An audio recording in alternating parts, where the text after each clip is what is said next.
Hello, everyone. Welcome to the Krame Center for Mindful Living and our book club event featuring the book Transcend, authored by Dr. Scott Barry Kaufman. So for those of you who don't know us, we're a not-for-profit offering programs grounded in mindfulness, positive psychology, and self-compassion. And our mission is to help people reduce stress, become more resilient, and live better lives. So before I introduce the author, I'd like to go over the schedule for the evening. So we will begin with a meditation, which will be followed by a reading from the book by Dr. Kaufman. And then there will be some time for Q&A, and we'll use the chat room. So you can pose your questions in the chat. You can type it into the chat. And if you're not familiar with that, it's on the bottom of your toolbar. There's a little icon there that says chat. And then we will wrap it up with some final words by Dr. Kaufman. So first of all, thank you, Scott. We're so thrilled that you have graciously agreed to join us this evening. In his book, Scott really brilliantly builds on the historic coffers of humanistic psychology. He adds a fresh perspective to information that is still relevant today, and gives us a roadmap for our journey to self-actualization in the 21st century. And I believe his book will live on for at least another century. He pays a beautiful tribute to the renowned humanistic psychologist Abraham Maslow. And honestly, Scott's wisdom and big heart shined through on every page of his book. So I'm very excited for him to be here. So about Dr. Kaufman. So Dr. Scott Barry Kaufman is a humanistic psychologist exploring the depths of human potential. He has taught courses on intelligence, creativity, and well-being at Columbia University, NYU, UPenn, and elsewhere. And his research helps all kinds of minds live a creative, fulfilling, and self-actualized life. His writing has appeared in The Atlantic, Scientific American, Psychology Today, Harvard Business Review, and he hosts the Psychology Podcast, a very successful platform. So now, without any further ado, I would like to say hello to Scott and have him say a few words. Welcome, Scott. Thanks so much for having me here. These are real diehard people, these 11 people who are here right now. I just thank you so much for spending your evening, or if you're in the West Coast like I am, the afternoon with me as we get into that mind state of transcendence together, and have that shared experience.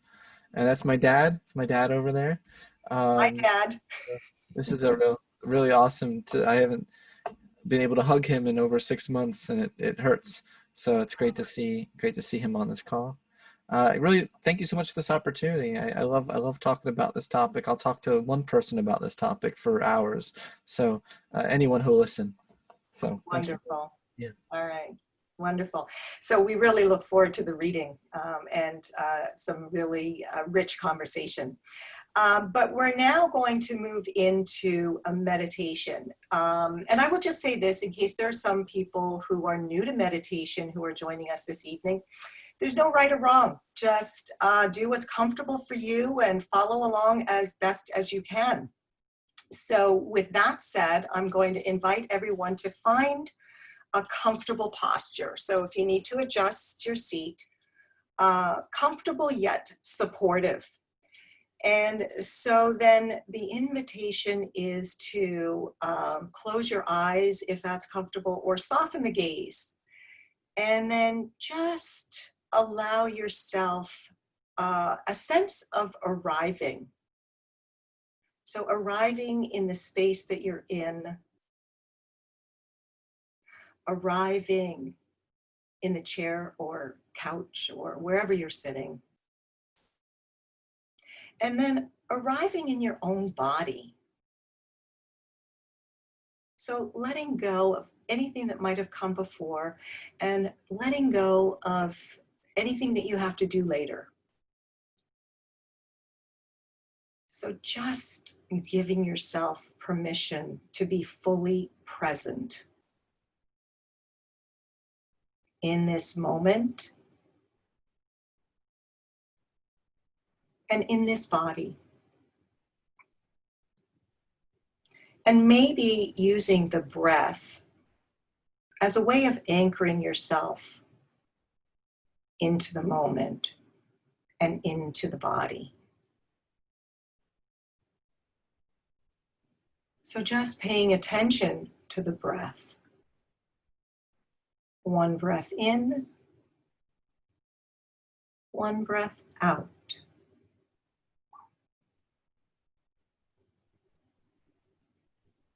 Another breath in,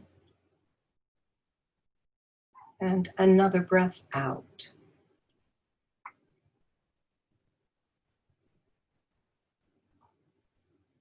And then just inviting the idea of savoring the moment, savoring the evening.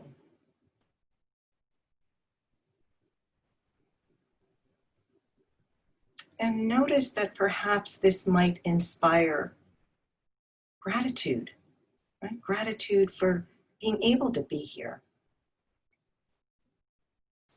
Because the truth is that gratitude for these small moments enriches our experience. And these moments, when strung together, in actuality, make up our lives. And so much richness can be found when we're paying attention and are present to the experience of our own life.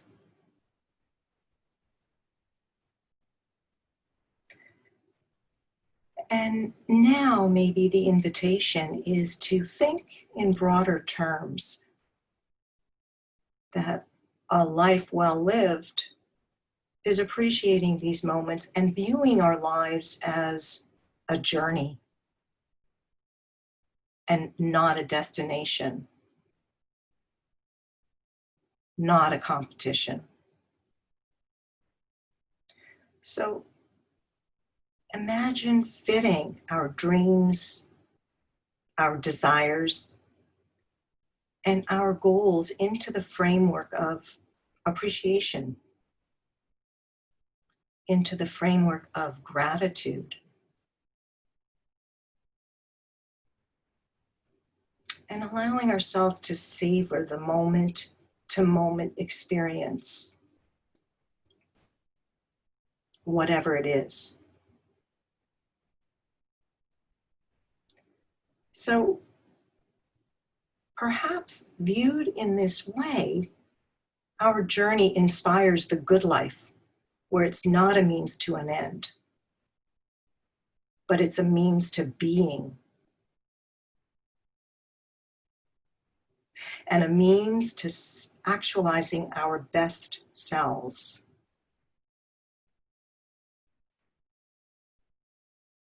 So sense and savor even the simplest of moments to create a rich tapestry with heartfelt memories and details that may normally go unnoticed.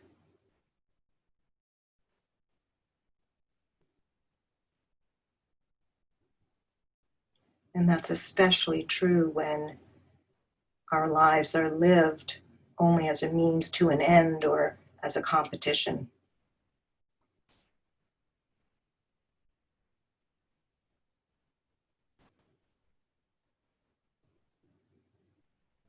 And so the invitation is to remember to drop into the body, to sense and savor each experience, no matter how small.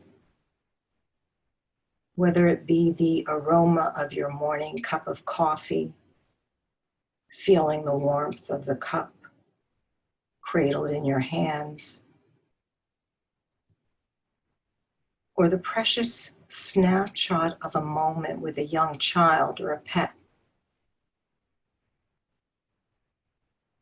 or the awe and wonder can be found in nature,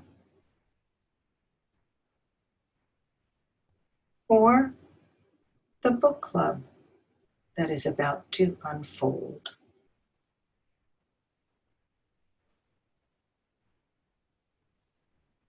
So just taking another moment to allow these words to wash over you.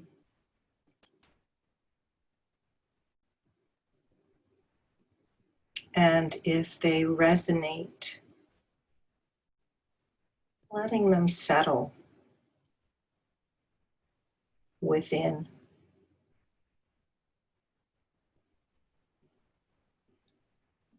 Embodying, embracing these ideas.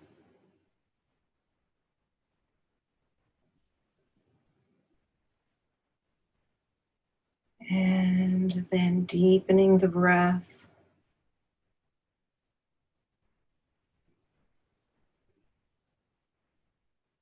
Beginning to bring awareness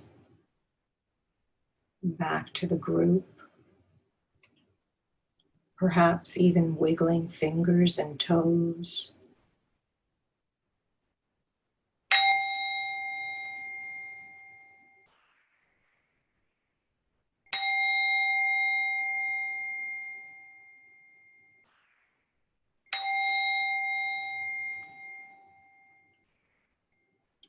So thank you everyone for participating in this meditation.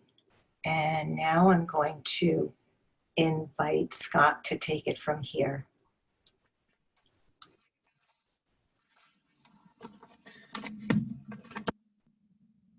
On June 8th, 1970, a warm summer day in Menlo Park, California, Abraham Maslow was furiously writing in his notebook. His mind was full of so many theories and ideas about the higher reaches of human nature, including a theory he had been developing for the past few years, Theory Z. His wife Bertha lounged a few steps away by the pool at their home. Glancing at the time on his stopwatch, Maslow begrudgingly realized it was time to do his daily exercise. He was under strict doctor's orders to engage in light exercise to help rebuild his heart. Ever since a heart attack in December 1967, he had experienced frequent chest pains, constantly reminding him of his mortality. He canceled all speaking engagements and even declined to give a prestigious presidential address at the American Psychological Association. Most people are familiar with Maslow's hierarchy of needs, with self-actualization depicted at the top of a pyramid. Chances are you learned about it in your Introduction to Psychology course in college, or saw it diagrammed on Facebook. As it's typically presented in psychology textbooks, humans are motivated by increasingly higher levels of needs. The basic needs, physical health, safety, belonging, and esteem, must be satisfied to a certain degree before we can fully self-actualize, becoming all that we are uniquely capable of becoming. Some modern-day writers have interpreted Maslow's notion of self-actualization as individualistic and selfish. However, a deeper look at Maslow's published and unpublished writings tells a very different story. In an unpublished essay from 1966 called Critique of Self-Actualization Theory, Maslow wrote, "It must be stated that self-actualization is not enough. Personal salvation and what is good for the person alone cannot be really understood in isolation. The good of other people must be invoked, as well as the good for oneself. It is quite clear that a purely intrapsychic, individualistic psychology, without reference to other people and social conditions, is not adequate." During Maslow's later years, he became increasingly convinced that healthy self-actualization is actually a bridge to transcendence. Many of the individuals he selected as self-actualizing people experienced frequent moments of transcendence in which awareness was expanded beyond the self, and many of them were motivated by higher values. At the same time, Maslow observed that these individuals had a deep sense of who they were and what they wanted to contribute to the world. This created a deep paradox for Maslow. How could so many of his self-actualizing individuals simultaneously have such a strong identity and actualization of their potential, yet also be so selfless? In a 1961 paper, Maslow observed that self-actualization seems to be a, quote, transitional goal, a rite of passage, a step along the path to the transcendence of identity. This is like saying its function is to erase itself. Maslow believed that striving towards self-actualization by developing a strong sense of self and having one's basic needs met was a crucial step along this path. As he wrote in his 1962 book, Toward a Psychology of Being, self-actualization paradoxically makes more possible the transcendence of self and of self-consciousness and of selfishness. Maslow observed that self-actualization makes it easier to merge as a part of a larger whole. Maslow's lectures, unpublished essays, and private personal journal entries make clear he became preoccupied with this paradox of transcendence in the last few years of his life.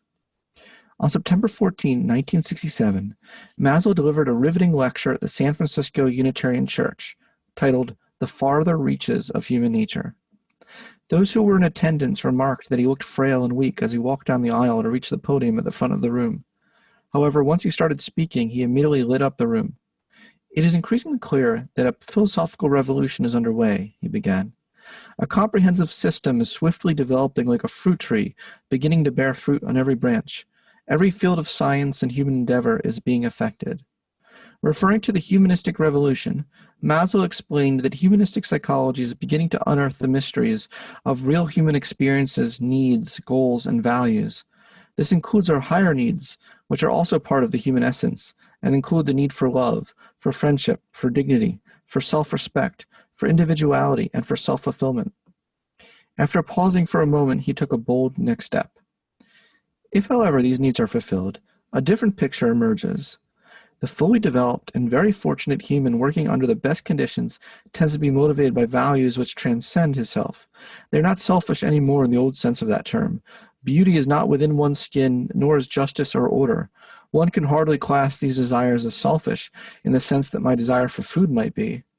My satisfaction with achieving or allowing justice is not within my own skin. It does not lie along my arteries. It is equally outside and inside. Therefore, it has transcended the geographical limitations of the self. Maslow is working with great urgency on this idea. Just a few months after his speech, however, he suffered a coronary heart attack, revealing the source of his frailty during his lecture. He survived, but he said he suddenly felt less urgency. This confused him, because it seemed to contradict his original theory, in which he argued that physical survival is the most important human need. In a journal entry dated March 28, 1970, he wrote, "That's weird, that I should be enabled to perceive, accept, and enjoy the eternity and preciousness of the non-me world just because I became aware of my own mortality. The being able to enjoy is puzzling." Instead of falling all the way down to the bottom of his hierarchy, the awareness of his mortality actually heightened his own personal experience of transcendence. Noting a significant shift in values, Maslow observed, I can't even say that word, he's, quote, "The dominance hierarchy, the competitiveness and glory certainly become foolish. There is certainly a shifting of values of what's basic and what's not basic, what's important and what's not important. I think if it were possible for us to die and be resurrected, it might then be possible for more people to have this post-mortem life." In his last major public seminar just a few months prior to his death, Maslow elaborated, "It's quite clear that we are always suffering from this cloud that hangs over us, the fear of death. If you can transcend the fear of death, which is possible, if I could now assure you of a dignified death instead of an undignified one, of a gracious, reconciled, philosophical death, your life today at this moment would change, and the rest of your life would change. Every moment would change. I think we can teach this transcending of the ego." During the last few years of his life, Maslow was working on a series of exercises to transcend the ego and live more regularly in the be realm, the realm of pure being. He was also working on a comprehensive psychology and philosophy of human nature and society. In a journal entry dated December 26, 1967, just as he was leaving the hospital after his heart attack, Maslow wrote, "New worries about the journals. What to do with them? The way I feel now, I just don't feel up to writing all the things I feel I ought to. The world needs my duties. Wouldn't mind dying as a result, but I just don't have the stamina to do them. So this thought is save it all in little memos in these journals, and the right person to come will know what I mean and why it must be done." On that warm, sunny day in Menlo Park on June 8, 1970, Maslow put down his notepad, and with great frustration, he got up to do his daily exercise. He did not want to leave his work, even for a second. As he slowly started to jog, his wife Bertha wondered why he seemed to be moving in such an odd way. Just as she was about to ask whether he was all right, Maslow collapsed. By the time she rushed to his side, Maslow was dead at the age of 62, with so much of his work left unrealized. Okay. The vision of the good life that I'm presenting to all of you today isn't one that is typically touted these days. It's not one where the primary motivation is money, power, social status, or even happiness. Instead, the good life that I present, which is deeply grounded in the core principles of humanistic psychology and a realistic understanding of human needs, is about the healthy expression of needs in the service of discovering and expressing a self that works best for you. The good life is not something you will ever achieve. It's a way of living. As Carl Rogers noted, the good life is a process, not a state of being. It is a direction, not a destination. This process won't always bring feelings of happiness, contentment, and bliss, and may even sometimes cause pain and heartache. It's not for the faint-hearted, as Rogers noted, as it requires continually stretching outside your comfort zone as you realize more and more of your potentialities and launch yourself fully into the stream of life. Just like it takes courage to open your sail in a sailboat and see where the winds will take you, it takes a lot of courage to become the best version of yourself. Nevertheless, if you stick with it, you are sure to live a richer life, one that is better characterized by adjectives such as enriching, exciting, rewarding, challenging, creative, meaningful, intense, and awe-inspiring. I believe in the fundamental capacity of humans for growth. No matter your current potential or circumstance, I believe this book can help you grow in precisely the direction you truly want to grow, in your own style, and in such a way that allows you to show the universe that you really existed and benefited others while you were here. Let's begin the process of becoming. All right. Ta-da! Ta-da! So. Thank you, Scott. That was great. Oh, thank you. So I love to have a discussion with you all and see what kind of came up for you as I was reading that. And please feel free to write things in the chat box. Hopefully you all know where the chat box is. And fire away with questions if you have any, or else I'm just going to spontaneously sing opera. So while people are typing into the chat, giving them a moment to do so, question for you, Scott. How did you find yourself to be that person to take his journal notes? How did that come about? Where was the inspiration for that? Well, I was preparing an introductory to positive psychology class at Penn, and I was preparing the introduction to the course. And I was preparing for that course. I discovered the writings of Maslow, and I discovered he had his personal journals on Amazon. Any of you can buy them. It's ranked 5 billion, so no one has read it except me. But anyone can really, if you want to. And I sat down and just consider. I got immersed in this person's life and their thought process, and I read a 2-volume, 1,000-page set of his thoughts, and that journal entry, you know, was a journal entry of his. When I got to it, I almost fell off my chair because I felt like he was talking directly to me, which may have been a bit presumptuous on my part, but I must say it certainly felt like a calling to set the record straight on all the misconceptions about what he meant by self-actualization and what a lot of people mean by self-actualization. So perhaps fate that you picked up where he left off.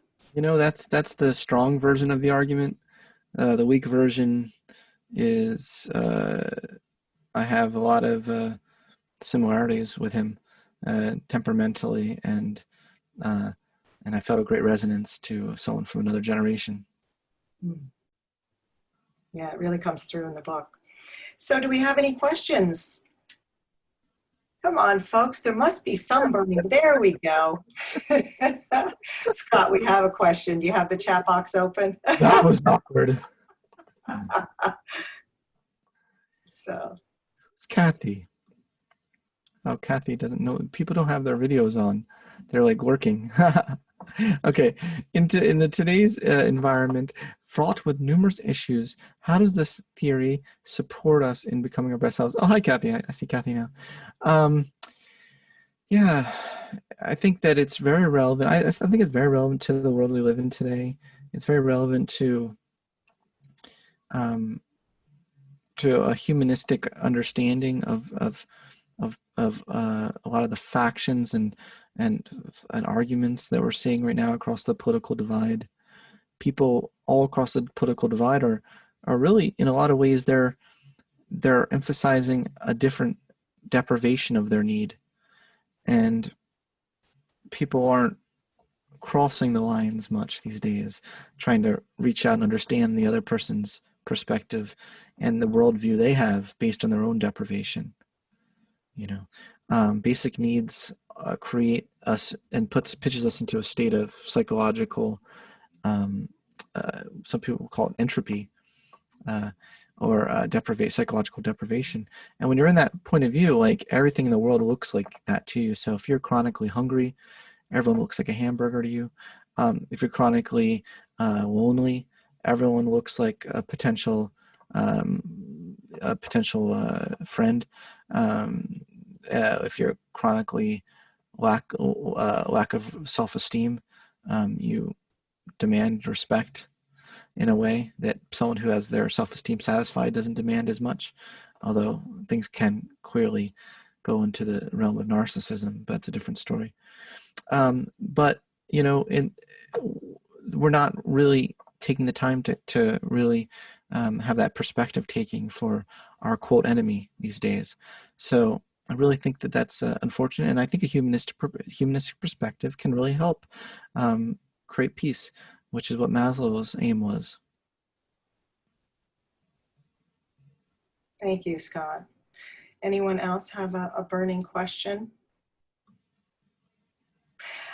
Can I have a lot of questions. You have a lot of questions. I really found the work on the light triad scale to be fascinating. So I was just wondering if you could talk a little bit more about, forgive me, but I had actually never heard of, and if I'm not pronouncing it right, Kantianism.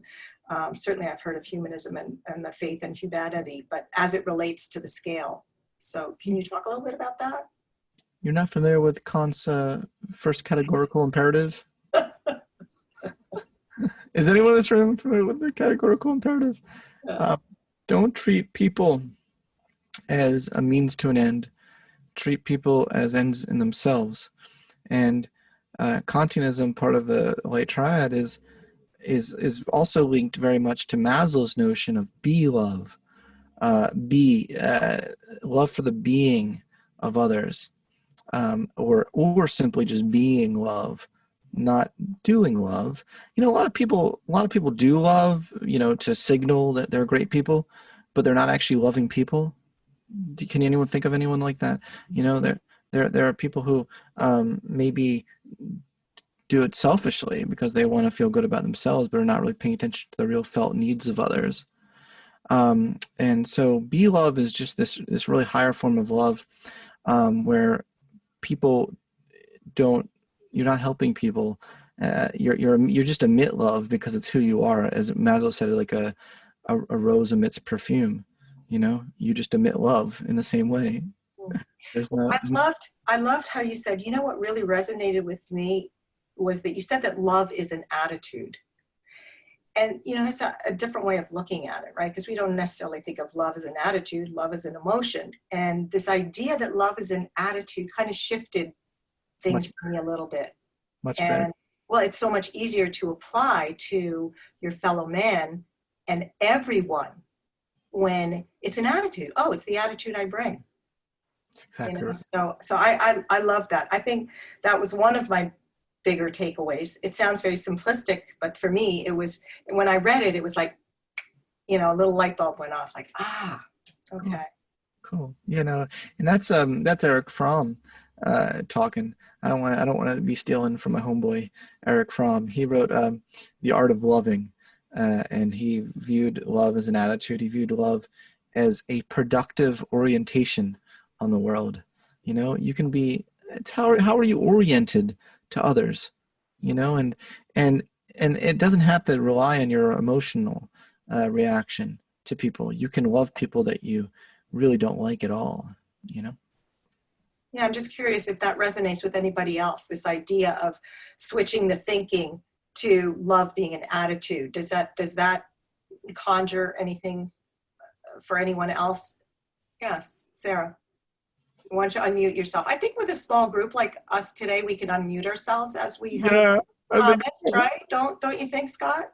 I think that makes a lot of sense. Okay. We got some people. You got like someone who's just their phone number, in the thing. And I'm curious who everyone is. I'm just curious. Like, Yeah, let's try to have a discussion going. So rather than chatting in the, typing in the chat, let's try yeah.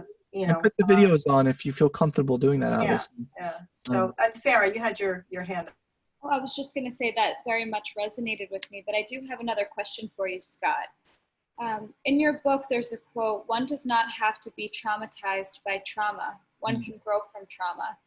And I was wondering if you could speak to post-traumatic growth a little bit, about this process of post-traumatic growth.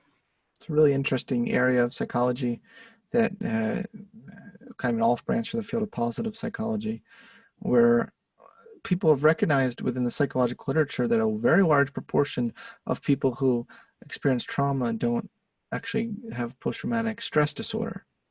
That a large number of people eventually, over time, grow in one of 7 domains that I outlined in the book, from feeling an increased sense of relationships to people in your life, to feeling greater creative energy, just seeing having a clearer purpose than you ever realized you had before. Lots of these domains, and this field certainly isn't saying that it's better to have trauma than not to have trauma. I think that most people would admit that they would rather not have had the trauma. But the thing is, once it has happened, what meaning can be gleaned from it, and how can one's ruminations be productive? There's productive rumination, and there's very unproductive rumination. And any good clinical psychologist can tell you that if you just keep going over the same thing over and over and over again, you're not growing at all. But if you process it and write it and put it down, you journal about it, you journal your feelings, and you start to think about the meaning behind the situation and what meaning it could give, to your life, that seems to be very beneficial to growth. Thank you, Scott. Yeah, and it's funny because I was actually, if you had not brought up the rumination, I was actually going to say to you, in mindfulness, rumination is something that we try to alleviate through present moment awareness. And so I found it really interesting that, but obviously you went on to explain that it's not just that type of, like the hamster on the little spinning wheel, that it's that type of rumination, that it's thoughtful rumination and accompanied by journaling. I found it very interesting that the work or the research that had gone into determining that how important it is that it's a process, and that journaling is huge, like 15 to 20 minutes of journaling per day, I think you said, about after you've had a traumatic event occur. But one of the things that I had heard before, and just maybe you can clarify, is that one has to be careful at what point one approaches a trauma. That I believe it's that you can't do it right away, that there has to be a little bit of processing of the trauma itself before you try to, or this allowing it to settle a little and not turning it towards it right away. Is that correct? Well, I'm not a trauma specialist, and I certainly don't want to make general proclamations about this sort of thing, but the post-traumatic growth process is just that. It's a process. And virtually everyone goes through a grieving process. I mean, when encountering trauma, what you're grieving is you've had a seismic shift in your worldview, and in your maybe your assumptions that the world is safe. For a lot of people, they've gone their whole lives with that assumption, and then it gives them a seismic shift, a seismic earthquake in their psychological worldview, and it takes time to readjust to that. Many people with COVID were much worse in March and April than they are right now. Of course, there's also the opposite, but a large number of people, you're seeing a lot of post-traumatic growth right now. you're seeing in March and April, people were freaking the F out. You know, people were like, oh my God, there's no way I'll ever be able to adjust this new normal.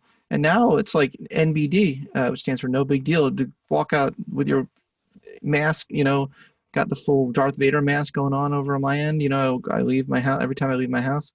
And, you know, it's like, yeah, it's almost like you adapt, you know. Humans are amazing at their ability to adapt to new normals. And there's a long line of research showing that. There's research in many directions. For instance, lottery winners, you find, you know, for the first day or two after you win $1 million lottery, people are very happy. But by the fourth, fifth day, it's almost like they forgot about it. You know, like, so no matter what. And then there's also research on the other end. People who report that if they ever lost their legs, the use of their legs, for instance, you ever had an accident, their life would be over in their mind. And then you talk to people who've lost their legs, and they're like, well, it sucked, but actually now I figured out new ways of doing things. And, you know, just people are amazing at their ability to adapt. And you watch these, you know, the Olympics with the people with no legs, you know, and they're freaking jumping and sprinting, jumping over like things, you know, it's like, holy shit, like that, you're amazing at how you've maximized your life. You've maximized your life more than I've maximized my life with legs. So we really, it's all about, you know, kind of the mindset you bring to the table in a situation and the meaning that you glean from it. And I think that was a big point of Viktor Frankl's research and work that he did after he was in the concentration camps. You know, he saw even people in the concentration camps were able to eventually find some sort of future-oriented purpose to how they were going to help others when they hopefully got out of the concentration camp. But yeah, I mean, I'm not a trauma expert, so I don't want to say anything that isn't clinically correct, but I think you do see in the literature that it's a process, and a lot of people throughout that process eventually are surprised with the growth they've made. What they report in the literature is that it sneaks up on them. You know, and maybe some people in this room can relate to that with COVID. Like, if you think about it now, you're like, oh, well, come to think of it, I did grow in the past 4 months. You know, you don't realize it at the time, but when you look back on it. Yeah.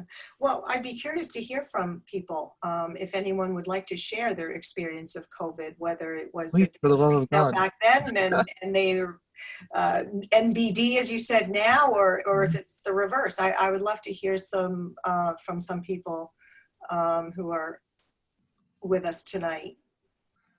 If you have something to say, just unmute yourself and share. As an introvert, I know how horrifying it is to be plucked at random, so I won't be like, Carolyn, go! No, I'm not gonna do that. I'm not gonna do that. Don't worry. No, I know. She's like, cut. Who are you singling out? Let's gang up on them. No, just kidding. Absolutely not. No, I know how it feels. But yeah, if anyone would like to, just share their experience. Can you hear me? Yes. I can. Oh, okay, good. Yeah, as you were saying that, Scott, about no big deal and all that, I'm living in Melbourne, and because who's talking, by the way? What's your name? Amanda. Well, I don't even see you. You see me? So scroll over if you're looking at people on top, or go to the gallery view, Scott. But I see PA Carolina at 886-978. Is that Amanda? No, Amanda Simon. Oh, Amanda Simons. I see you now. You're right in the middle of the Brady Bunch. Okay, go. So we recently went back down into lockdown in Melbourne here. And so I think we had this false sense that we were doing very well in Australia, and then it shut down. And I think it's sort of this, so in a way it hasn't been a new normal. It's been a new normal for a while, and then it stopped being that new normal, and then we were released, and now we're kind of back, and maybe it's going to get worse. And so yeah, I'm not sure it's exactly happened that way here. That's probably true in other places as well. I know that in America it just seems to be a big disaster that's growing consistently. Why is New Zealand doing so well? Because they had a really hard lockdown, and they're a smaller island, and yeah, they had a really harsh lockdown. I don't think you could go out for anything other than going to the supermarket or to the pharmacy. But whereas here we kind of still allowed to go to shopping centres, all that sort of thing. So it just wasn't as harsh. And it's a bigger population. So here's a bigger population. And plus they had a probably, I don't know, their prime minister is very respected, and I don't know, a whole lot of factors. I think there's a whole lot of cultural factors as to what you can do and what's going to work for, you know, in these situations. So yeah, and we have all the different states as well, like you. So there's differences there. Yeah, yeah. So your question is, it's not, you feel like a bit of a ping pong ball with your post-traumatic growth. Yeah, I think it's the uncertainty within the uncertainty almost. Mystery wrapped within a mystery. Well, I think that this is the interesting thing, because Maslow never drew a pyramid to represent his hierarchy of needs. He actually had a sailboat, which is behind me. And the point of the change in metaphor is that life is not like a video game where you reach one level of need and satisfaction, and then some voice from above is like, congrats, you've unlocked the next level, you know, and then you move up and then you never have to worry about the other one. He said life is always a 2-step forward, 1-step back dynamic. And it's not as though you've lost all the growth you've made just because you're returning to a lower level. You're actually returning to that lower level with the new Amanda Simmons, right? And, you know, Amanda Simmons 2.0. And so what does that lens look like? You know, it's like returning to your high school when you're 40 years old, you know, and visiting your old high school again. It's not like you're immediately back in high school, right? It's a different lens. In fact, the lens for me when that happened, and I was 30 or so, and I visited my high school, was, wow, this high school was so much smaller than I thought it was. You know, it was like, and I felt more confidence, you know, walking those hallways. So just because you return to similar environmental circumstances doesn't mean that you're the same person. Well, this is obvious advice I'm saying, but it's important to recognize that. Well, maybe here you want to share your ideas about plateau, right? Carolina just got her video up. Hi. Yeah, we had another video pop up, so I want to acknowledge that. Oh, yes. Okay, sorry. No, it's okay. So what were you saying, Catherine? No, I was just saying that maybe you want to speak to, given Amanda's comments and what you just said about how we're not just, you know, falling back down. It's the new Amanda who, you know, might be having that experience. So maybe this is a place where you could talk about the plateau, your ideas about the plateau. Well, Maslow's ideas about the plateau, which are actually East Indian ideas. Everyone builds off each other. Ua Azarani, an East Indian philosopher back in the 50s and 60s, talked about these plateau experiences in life, which is an Indian state of consciousness where you can simultaneously witness eternity. This is going to be hard to describe, folks. It's not easy to describe. I'm trying to describe a higher state of East Indian consciousness, but you simultaneously are deeply present in the moment, but you can also see the eternity of that moment that moves far, far beyond your lifetime. You know, has any of you noticed throughout your life that there's just constantly reoccurring things? Like you may even see someone who reminds you of your ex-girlfriend, you know, at a certain age, and they have the same personality. You're like, wow, you're like the new generation of that person. You know, like people, like we humans like have these reoccurring patterns to all of us, you know, and being able to zoom out really, really wide and recognize that you're part of something. You're part of a much, much larger whole than you realize.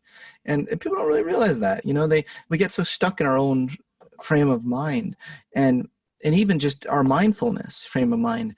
And this plateau experience is not about just mindfulness. It's the unique juxtaposition of mindfulness, but also recognizing at the same time the impermanence of that moment, as well as the infinite reoccurability of that moment. You watch a beautiful, you listen to beautiful sounds of a bird, and you're appreciating it and realizing that 500 years in the future, there'll be another person listening to another bird make the same exact sound and be in awe of that sound. It's hard to describe this, but it's a state of consciousness that one can cultivate that makes you live as though Maslow said, it's like lounging in heaven, but not getting so excited about it. And that's as opposed to the peak experience where you're always like, heaven, and you're more lounging in heaven. Thank you for that.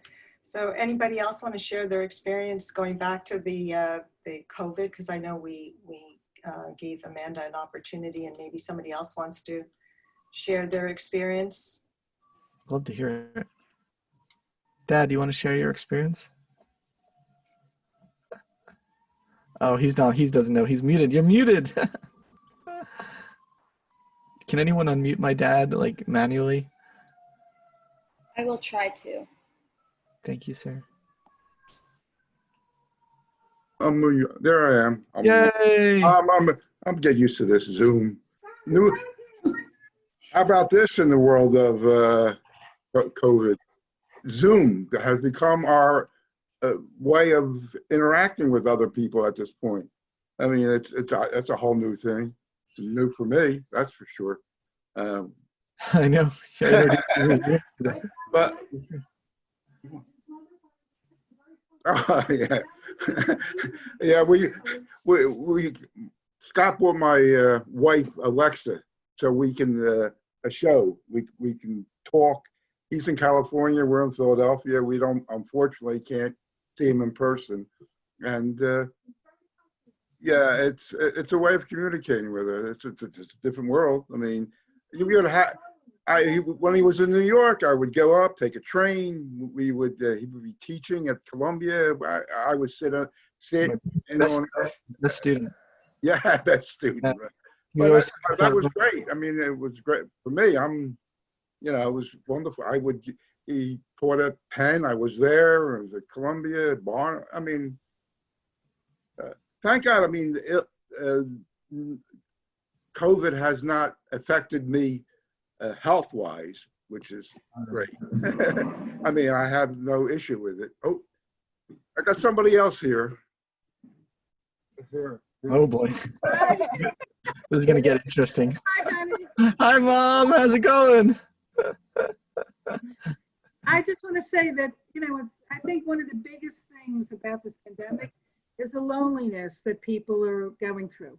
And it's extremely difficult when you don't have a partner with you in the house. So what you bought me for my birthday was the best gift I ever got in my life, because instead of being with you where I can give you one of our bear hugs, our family bear hugs. Well, this is getting personal. No. I'm saying if people could do that more often, instead of, like, they had a lady on Dr. Phil the other day, and she was so depressed and upset and lonely because he said, well, do you have any contact with anybody? No. What do? Do you ever got? No. Do you have, the Alexa? No. What do you do all day? I just stare at the wall. Well, you've got to find things to get over that feeling that you have where you're so cooped up. And I think that's one of the ways that somebody can afford an Alexa, or somebody can just even make a phone call every day, even if it's for 5 seconds, and you have something to look forward to talk to somebody, maybe somebody you haven't talked to in months, to find out how they're doing and how they're coping. Because it's a big thing of coping mechanism, and everybody has their own ways of doing it. And, our way works for us.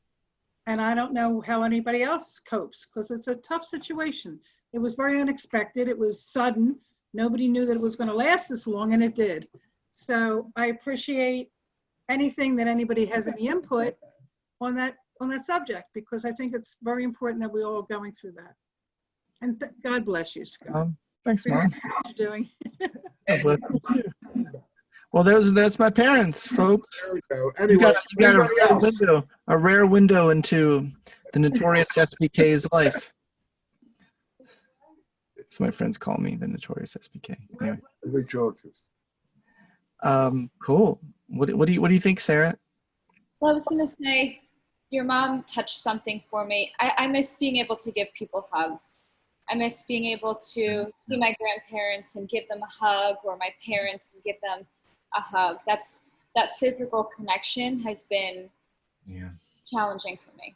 So it's nice to be able to communicate over the phone or over Zoom or FaceTime to see, but that physical contact is something that I've personally been missing. Are you living by yourself? I live with my husband, so I'm very fortunate that I'm lucky that I have somebody that I can hug. Okay, good. At least you hug him. Okay. Yeah, it's tough in that regard. A lot of people are oxytocin starved right now. I was thinking of getting a little poodle. Oh, that's a good idea. Yeah, I know. It's a good idea, right? I mean, I live near a beach, so I can walk it, get attention from people who want to talk to me, because if I have a cute dog, people talk to people with cute dogs. So anyway. Thank you.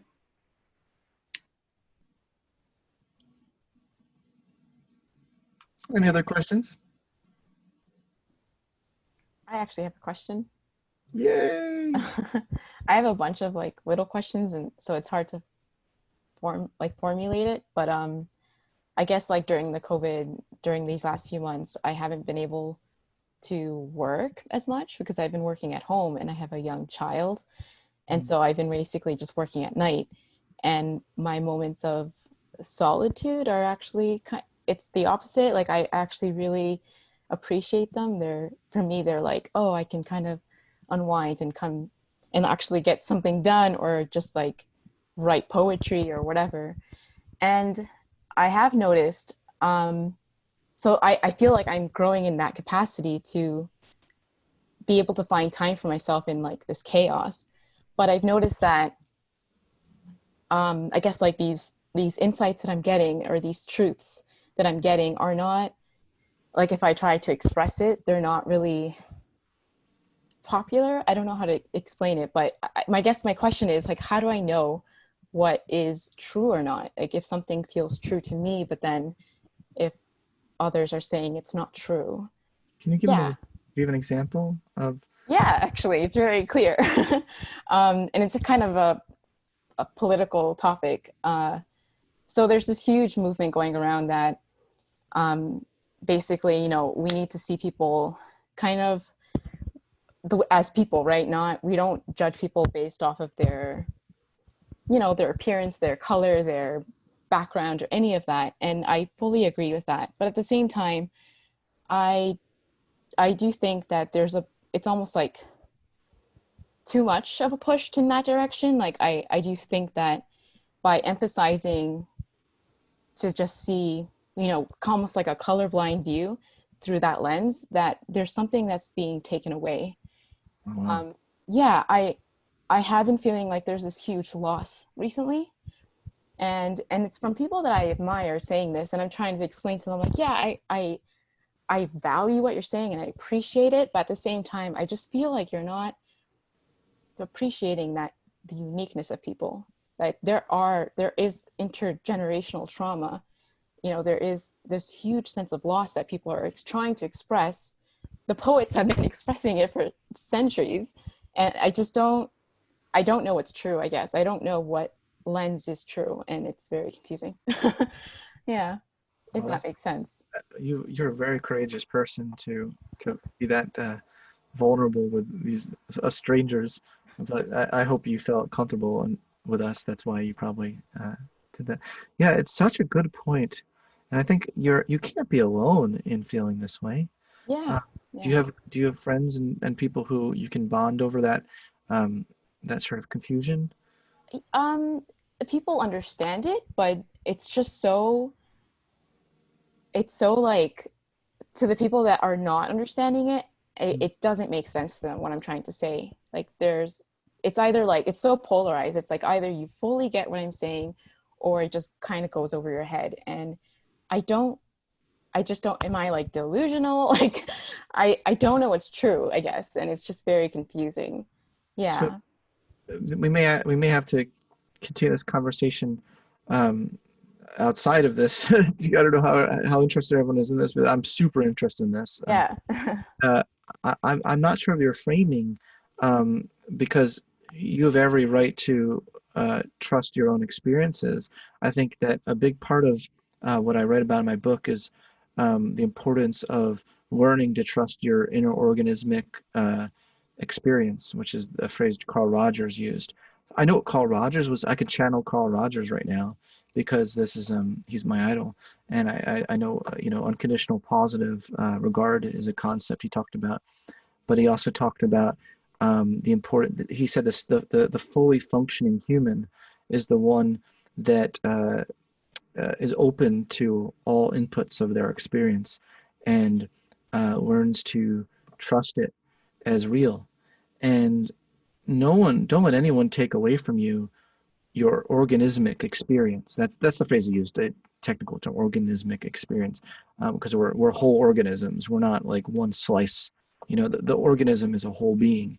It's a system. You can't just take one part of us and away from the others, which we do a lot. Like we do that with IQ, for instance. We'll say, oh, that's a high IQ person, and but you can't just strip that. You can't just take that one thing and view it out of context of the rest of the human.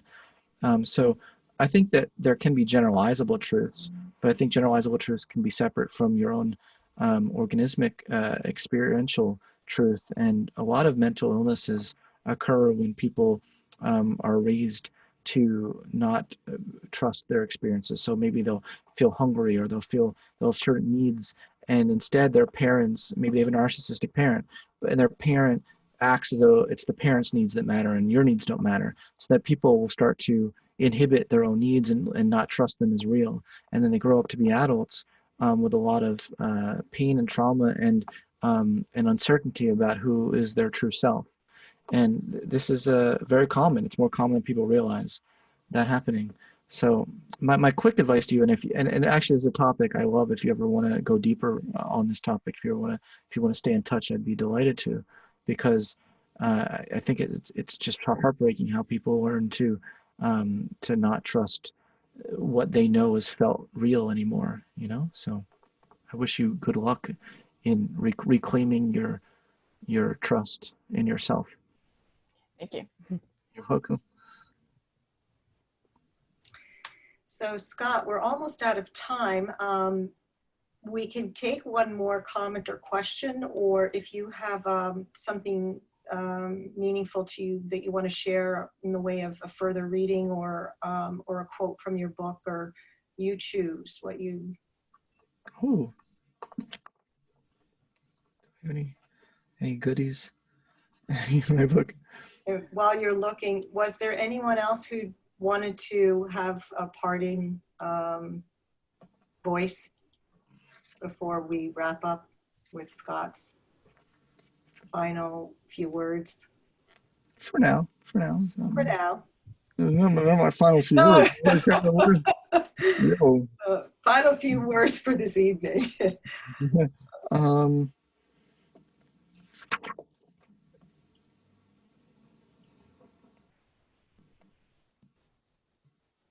Yeah, I'll just say, just in general, that we're in our sailboat, and suddenly like waves came crashing down on all of us at the same time, and we realized that we're all in the sea together. And I think there's going to be quite a bit of post-traumatic growth happening as a collective society. And I mean, this is the optimist in me. I know there are a lot of people who tell me, Scott, but look at all the ways that's becoming more divisive and polarized. But it's where your attention is. Everything's about your attention, right? Like you can easily focus on the naughtiest bits of yourself and think you're a horrible person, and completely forget that there are all this whole other beautiful side of you that you just forgot because your attention is so focused on the polarized parts of you. I see a lot of post-traumatic growth as a collective, and I think this is coming about because of us all realizing we're in this ocean together, and And also that mortality salience, as Maslow said, we're realizing that there are certain things in our life that are more precious than other things in our life. And so it's a good time to hold on for dear life to the things that are most precious. So I'll leave it with that. Scott, can I just say one thing? Is it all right? Sure. You asked me before why I'm so happy. How can I be so happy during times like this? And I told you, and I think this is so important that we should do, because we are all blessed I wake up every day with gratitude. Now, if you believe in God or you don't believe in God or whoever you believe in, even if it's gratitude for yourself, for all the wonderful things that you have in your life. So instead of focusing and saying, oh, gee, I'm going to be miserable today and I'm so unhappy and I don't have this and I don't have that and we can't go out and I can't go to dinner. And I just celebrated a really big birthday, 2 weeks ago, and I cooked my own food, which I never thought I was going to do for my 75th birthday. But, instead of Can you saying, believe you're 75, folks? Can you believe that? what? Can you believe my mom's 75? So instead of focusing on all the negative stuff, you ask me what I do, then why I'm so happy. Because you call me and say, Mom, why are you so happy? Every single day, I wake up and I say, I'm so happy, first of all, to be alive. My son's alive, my husband's alive. I show gratitude to whoever I choose to show gratitude to. Because, nobody else knows, but I do a lot of work with the homeless people, a lot, every single day. And I'm so thankful that I have shelter. I'm gratitude because I can walk when I'm hungry in the refrigerator and eat some food. I have gratitude, but the things people that just take for granted every day, I don't take it for granted. I am so happy to have these things. If I'm thirsty, I go in the kitchen and get a drink of water. If I have to go to the bathroom, I go to the bathroom in the shelter where everybody's not watching me, and I have toilet paper, and we just bought tons of wet, baby wipes because the homeless don't have any. In Philadelphia, there's an encampment of— Wrap it up, Mom. Wrap it up, please. There's an encampment over 120 homeless people there living in tents. Okay. The city bought them tents. It's right near the art museum on the Parkway. And I look at them and I say, my God, they have nothing, absolutely nothing in life. And look what wonderful things we have. And I think that's so important now at these times to wake up every day and focus on, wow, I have so much in my life. And it's an interesting question. It helps you get through it. It helps you get through it. And that's all. Well, thank you, Mom. I think it's tricky because, well, then what are the people who don't have it? What gratitude can they cultivate as well? It's a tricky question. It's a tricky situation because from the homeless person's perspective, from the homeless person's perspective, how can we help them help them with their basic needs, as well as have gratitude. And that's a lot of what I write about in my book is, if we're going to live in, let me end on this note. Mom, let me end on this note, please. Okay. Contributing to the good society, that's what a transcender is.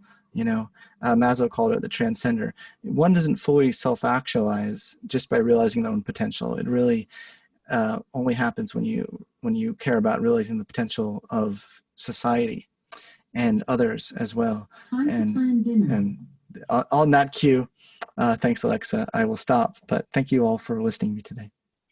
Thank you, Scott. And thank you, everyone, for joining us. And thank you for your comments and being together during this time.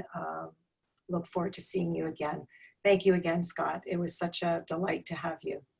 It was my pleasure. Bye, everybody. Pleasure. Bye, guys. Thank you. Bye. It's bad.